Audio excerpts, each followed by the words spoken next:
Acompanhe agora mais um tema doutrinário do Evangelho de Jesus.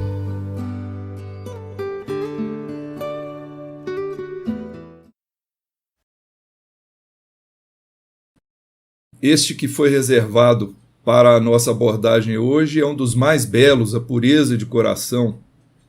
E o ensino de Jesus sobre a pureza de coração, ele se encontra especialmente no Sermão do Monte, nas bem-aventuranças, e foram também interpretados por Allan Kardec em O Evangelho segundo o Espiritismo, no início do capítulo 8. As bem-aventuranças, elas se encontram em dois evangelhos sinóticos, o Evangelho de Mateus, no capítulo 5, e no Evangelho de Lucas, no capítulo 6. Interessante que a abordagem desses dois evangelistas, ela é diferente entre um e outro. Lucas informa que para realizar o Sermão do Monte, Jesus desceu a um lugar plano, ou seja, Jesus falou para nós, encarnados, nós que estamos na matéria. É a interpretação segundo o corpo, segundo a nossa personalidade. Já Mateus descreve que Jesus subiu ao monte, ou seja, falou elevadamente para o Espírito Eterno, buscando atingir o nosso âmago, a nossa centelha divina, criação do Pai, a nossa individualidade. E, portanto, Mateus nos dá uma visão belíssima, que é a visão espiritual. Isso que nós estamos fazendo é um preâmbulo para nos situarmos melhor com relação à pureza de coração. Então, em Mateus, Jesus, no início do Sermão do Monte, ele relacionou 9 bem-aventuranças, mas, na verdade, as duas últimas, elas são apenas reflexos de provações exteriores daqueles que estão encarnados e se sujeitando às suas missões na Terra, sendo que as 7 primeiras vão definir os degraus evolutivos que nós todos temos que superar, que alcançar até o topo para nós conquistarmos a perfeição. Então, só lembrando aqui quais são as bem-aventuranças. Primeiro, Jesus disse: bem-aventurados os pobres de espírito. Depois ele se dirigiu aos que choram, depois se dirigiu aos mansos de coração, aos que têm fome e sede de justiça ou de perfeição, aos misericordiosos.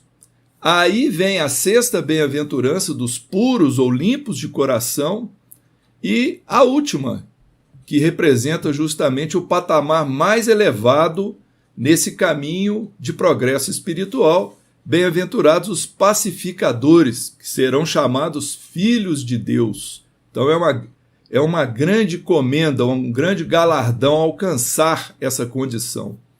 Então essas bem-aventuranças, elas realmente indicam os passos essenciais da nossa evolução íntima, a evolução íntima de todas as criaturas, para atingirmos o ápice, né, da perfeição. E o apóstolo Paulo registrou na sua carta aos Efésios, no capítulo 4, versículo 13, o seguinte: até que todos cheguemos à unidade da fé e ao conhecimento do Filho de Deus, a varão perfeito, à medida da estatura completa de Cristo. Então, todos nós estamos num processo íntimo de cristificação. Nós temos que alcançar, cada um de nós, esse patamar Cristo, que é o Espírito puro. É assim que o Espiritismo compreende o nosso caminho evolutivo. Portanto, deve chegar um ponto em que o Cristo, que é esse simbolismo da pureza espiritual, vai viver plenamente em nós e nós teremos uma vida completamente unificada à vida dele, à vida do Cristo que conhecemos, né? O Cristo Jesus. Mateus registrou no capítulo 5, versículo 8, nas bem-aventuranças, justamente a seguinte orientação de Jesus ou explicação de Jesus: bem-aventurados os que têm puro ou limpo o coração, porquanto verão a Deus. A toda bem-aventurança está associada uma recompensa. Então, a recompensa da pureza de coração é justamente a visão de Deus. Só que esta visão de Deus não será uma visão física, uma visão com os olhos, mas será a visão do sentimento, do entendimento pleno do que seja o nosso Criador. Então, muitas pessoas confundem essa bem-aventurança, a limpeza, essa pureza, com o sentido de castidade, de não ter contato sexual. Mas não tem nada disso. É uma limpeza no sentido de renúncia, no sentido de ausência total de apego, e porque nada nos pertence, tudo pertence ao nosso Pai e está concedido a nós por empréstimo nas nossas encarnações. Paulo registrou na primeira epístola a Timóteo, no capítulo 6, versículo 7, o seguinte: porque nada trouxemos para este mundo e manifesto é que nada poderemos levar dele. Então, os evangelhos, trazem, e o Novo Testamento traz essa sabedoria do ensinamento divino, diretamente por Jesus, registrado pelos evangelistas, e às vezes por esses emissários, como Paulo, que também nos legou inúmeros ensinos, no nível crístico. Então, a palavra grega, do original grego, que tem a interpretação ou a tradução como puro, tem um significado bem claro: é tudo aquilo que é puro porque não tem mistura, tudo que é isento, desembaraçado, livre, limpo de qualquer agregação. Então não tem nada a ver com castidade, sexual, porque a união sexual é uma ordem taxativa de Deus, senão a obra divina não sobreviveria. Os que se libertarem desse apego, até do seu próprio eu pequeno, da sua personalidade ainda em evolução, conseguirão ver Deus com a visão espiritual, com o sentido, com a experimentação dessa possibilidade de compreender Deus. Então, esta sexta bem-aventurança, que é a pureza de coração, ela define a criatura já iluminada. O homem teria conquistado, quando ele alcança a pureza de coração, uma perfeita paz interna, uma harmonia integral no corpo e no espírito. E quando alcançar esse nível, o seu eu real é o mesmo, ele vai compreender que é o mesmo em todas as criaturas. Pouco importa a manifestação externa e transitória de cada uma delas. Ou seja, é a visão da essência espiritual que está em cada um de nós. Quem alcança a pureza de coração não vê a personalidade, vê o Filho de Deus, vê a criação divina. É o seu entendimento integral com a obra de Deus, uma compreensão total da vida. E nesse nível o homem se entrega ao sacrifício de si mesmo em benefício da coletividade, numa imensa harmonia interna. Então, felizes os puros de coração corresponde exatamente ao ponto em que a criatura já está desapegada de tudo, tem o coração totalmente limpo e vazio para manifestar o seu Cristo interno. Alcançou ou está em vias de alcançar a sua própria cristificação, superou as emoções, ama integralmente, sem distinção, a todas as pessoas e sabe, justamente por isso, que o eu é o mesmo em todos, em cada um de nós, uma manifestação de Deus por nosso intermédio. Muito bem, dito isso, vamos então começar a falar rapidamente a respeito da analogia que Jesus fez com as crianças, que é o tópico abordado em O Evangelho segundo o Espiritismo, porque a pureza de coração está intimamente relacionada às ideias de simplicidade, de humildade, exatamente contrárias às ideias de egoísmo e de orgulho. E Jesus tomou a infância como representação da pureza. Vamos ler então o registro de Marcos, no capítulo 10, versículos 13 a 15. E traziam-lhe crianças para que lhes tocasse, mas os discípulos repreendiam aos que lhas traziam. Jesus, porém, vendo isso, indignou-se e disse-lhes: Deixai que venham a mim as criancinhas e não as impeçais, porque o reino dos céus é para os que se lhes assemelham. Digo-vos em verdade que aquele que não receber o reino de Deus como uma criança, nele não entrará. Então essa frase, deixai vir a mim as criancinhas, ela se tornou uma das mais citadas e queridas entre os cristãos, porque Jesus deu provas nos registros evangélicos de apreciar os pequeninos em vários trechos que os evangelistas deixaram registrados e tomar essas crianças como modelos em vista do seu modo de agir e concluiu que delas é o reino dos céus. Então nós precisamos entender melhor o que seja o reino dos céus, porque alguns interpretam o reino como sendo um dom que pode ser recebido ou um lugar onde se pode penetrar. É a compreensão mais comum, a mais difundida. Mas realmente o reino não se trata disso. Não é aquele lugar dos anjos tocando a harpa sobre nuvens, o lugar das delícias, né? Que estão reservados para alguns de nós depois da nossa vida na terra e muitas vezes até vendidos esses lugares, como aconteceu com um amigo nosso, um colega nosso de empresa, que quando esteve nos Estados Unidos décadas atrás, tentaram vender para ele, ofereceram para ele um lugar no céu por $25 mil. Então a gente vê como é que são as ideias materialistas, não é? Então o reino dos céus não é nem dom e nem lugar, é uma conquista do íntimo, um estado de consciência que nós penetramos e nós o recebemos quando nós atingimos um patamar evolutivo superior ao que nós nos encontramos. Então o reino, esse reino, ele precisa ser aceito, recebido, como a criança recebe as coisas que nós lhes damos. Interesse, participação alegre.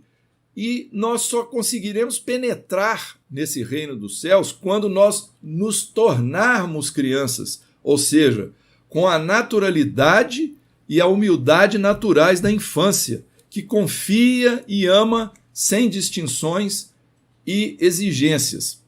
O Evangelho segundo o Espiritismo alerta que a comparação que Jesus estabelece com esse modelo do reino dos céus, da pureza de coração e as crianças pode parecer injusta, porque, de acordo com a nossa doutrina espírita, toda criança é, na verdade, um espírito antigo que está renascendo na vida corporal. Então, naturalmente, ele traz consigo imperfeições, as quais ele ainda não se libertou, não é à toa que está reencarnando. Então, nós poderíamos afirmar que somente um espírito que já chegou à pureza total poderia ser esse modelo, né, que Jesus está nos oferecendo como um simbolismo. Mas a criança, na verdade, no início da sua reencarnação, ela não apresenta as tendências, as perversidades, as imperfeições do espírito. Ao contrário, ela mostra para nós a imagem da inocência e da candura. E graças à sabedoria divina, a criança não se mostra desde o nascimento tal como ela é em razão da sua personalidade anterior, daquilo que ela foi como adulta em vidas passadas. Mesmo porque o espírito, antes de reencarnar, ele entra em perturbação e ele perde a consciência de si mesmo. Ou seja, o nosso aparelhamento físico, o cérebro, ele impede que o espírito se recorde das vidas passadas, é o esquecimento do passado que nos é dado por bondade divina para permitir que nós tenhamos outras oportunidades e que possamos sanar os erros que cometemos sem trazermos consciência e culpa daquilo que nós fizemos em vidas anteriores. Então nós recebemos um novo ponto de partida e por essa razão No curso dos primeiros anos, o espírito realmente é uma criança, porque as suas tendências, as suas ideias estão, na verdade, adormecidas. Então vejamos, Jesus não afirmou que o reino dos céus é para as crianças. Ele disse que o reino dos céus é para os que se assemelham às crianças que foram tomadas como símbolo de pureza. Então, se as crianças são um símbolo de pureza, Jesus não estava apenas se referindo às crianças na idade cronológica, mas a todas as crianças espirituais, todos os espíritos que não estão ainda suficientemente maduros para compreender e acompanhar o ensinamento do Mestre, o ensinamento do Cristo. Nas instruções dos espíritos em o Evangelho segundo o Espiritismo, o espírito João Evangelista deixou registrado assim: Jesus chamava a si a infância intelectual da criatura formada, os fracos, os escravos, os viciosos. Ele nada podia ensinar à infância física, sujeita à matéria, submetida ao jugo do instinto e não pertencendo ainda à ordem superior da razão e da vontade. Então essas palavras não implicavam simples chamamento às crianças, mas todos os espíritos que ainda estão imaturos no seu crescimento espiritual. E Jesus, se ele chamava, é porque ele aguardava que esses espíritos se dirigissem a ele, o procurassem em busca de apoio, de consolação, de esclarecimento. Para isso, nós sabemos que a nossa doutrina espírita muito nos ajuda na melhor compreensão dos ensinos crísticos, por ser justamente através do esclarecimento que nós conquistamos, não é, o consolo. Nós temos aqui relacionados algumas qualidades das crianças, intrínsecas às crianças, que podem nos ajudar a compreender por que Jesus colocou a criança como símbolo da pureza. Então vamos relacionar algumas. A humildade, porque normalmente as crianças estão sempre dispostas a reconhecer a sua incapacidade, sempre dispostas ao esforço para o aprendizado, sem pretender que saibam mais do que aqueles que estão instruindo. Então a criança tem essa humildade intrínseca a todas elas, né? Esse período nosso da infância. Outra qualidade da infância ou da criança é o amor. A criança se prontifica sempre a perdoar e a esquecer as ofensas. A criança é um ser pronto para o amor, né? Podemos dizer assim. Outra qualidade muito importante do período infantil é a perseverança. Porque geralmente as crianças, quando querem alguma coisa, elas não desistem, elas insistem, elas ficam perseguindo aquilo, muitas vezes até obterem, né, o seu objetivo. Outra qualidade, a inocência, a falta de malícia diante de cenas, diante de situações. Para as crianças tudo é natural, tudo é limpo, principalmente se elas são educadas sem mistérios, sem segredos, porque a maldade ainda não viciou, né, as suas almas. E nós temos também ainda duas qualidades importantes que nós gostaríamos de citar. A simplicidade, as crianças fazem tudo sem calcular o que os outros vão dizer, sem preconceitos, sem necessidade de esconder qualquer gesto, qualquer ato, mesmo aqueles que os adultos, né, às vezes de forma hipócrita, classificam como atos vergonhosos. E a docilidade, porque a criança se deixa guiar confiantemente pelos idosos, sem indagar sequer onde é que vão, onde vão me levar, sem imaginar traições, sem imaginar enganos, porque eles mesmos, né, as próprias crianças, não são capazes de fazer essas coisas, e então elas julgam os outros por si mesmas. Então assim nós relacionamos os principais pontos em que Jesus se baseou, né, para poder trazer para nós a criança como modelo de conduta. Mas podemos também aproveitar para mencionar rapidamente, e isso faz parte de um ponto um pouco adiante no Evangelho segundo o Espiritismo, mas vale a pena a gente salientar nesse momento, é que Jesus ensinou, o Cristo ensinou para todos nós, a questão de que existe o pecado, vamos dizer assim, o erro diante da lei de Deus, pelo pensamento. Quando o pensamento desvia dos princípios da lei, nós já estamos demonstrando imperfeição.